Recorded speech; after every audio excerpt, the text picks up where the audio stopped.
Magandang araw mga kababayan. Narito ang pinakabagong weather update natin ngayong araw, January 10, 2025, Friday. Alamin natin ang mga lugar na maaapektuhan ng iba't ibang weather system at dahil sa La Nina na umiiral, mas magiging matindi ang mga pag-ulan sa mga lugar na ito. Para naman lagi kang updated sa lagay ng panahon, i-click mo lang ang subscribe button. Sa kasalukuyan, ang ating bansa ay apektado ng tatlong weather system, ang shear line, ang Intertropical Convergence Zone at ang Northwest Monsoon o Amihan. Sa mga rehiyon ng Visayas, Bicol Region, Mimaropa at Quezon, inaasahan ang maulap na kalangitan na may kalat-kalat na pag-ulan at isolated thunderstorm dulot ng shear line. Ang mga pag-ulan ay maaaring maging malakas na pwedeng magdulot ng pagbaha o landslide lalo na sa mga flood-prone at landslide-prone areas. Sa Caraga at Davao Region, maulap din ang kalangitan na may kalat-kalat na pag-ulan dulot ng ITCZ. Mag-ingat sa posibleng pagbaha at landslide dahil sa katamtaman hanggang malalakas na ulan. Sa Cagayan Valley, Cordillera Administrative Region at Central Luzon, maulap ang kalangitan na may mga pag-ulan dulot ng amihan. Possible din ang pagbaha o landslide dulot ng tuloy-tuloy na katamtaman hanggang minsang malalakas na pag-ulan.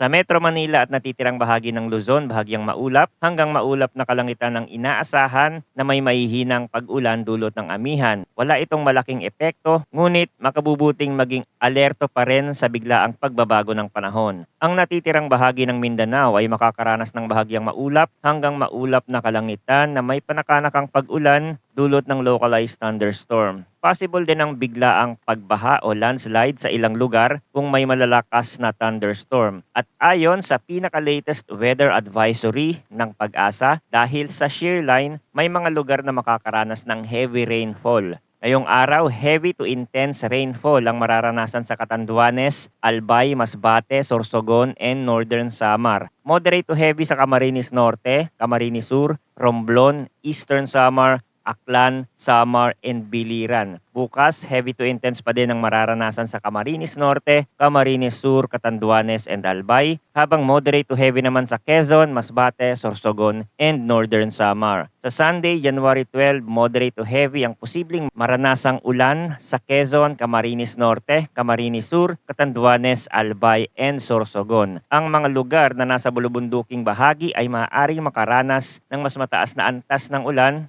Ang epekto ng mga pag-ulan ay maaaring lumala sa mga lugar na dati nang binaha o nakaranas ng malalakas na pag-ulan. Although mga kababayan, wala po tayong binabantayan ngayong bagyo, pero dahil sa mga weather system na nagdadala ng mga pag-ulan sa ilang bahagi ng bansa, kaya naglabas na rin ng red warning at orange warning level ang Pag-asa. Ngayong araw po, nasa red warning ang Sorsogon at Northern Samar. Posible ang malawakang pagbaha sa mga flood-prone areas at mataas ang posibilidad ng landslide sa landslide-prone areas. Orange warning level naman sa Albay, nagbabanta ang pagbaha sa mga mabababang lugar at malapit sa mga ilog. Ang mga landslide ay maaaring mangyari sa landslide-prone areas. Kaya't manatiling updated sa mga susunod na ulat mula dito sa channel para sa pinakabagong balita tungkol sa lagay ng panahon. Salamat sa inyong pagtutok at manatiling ligtas.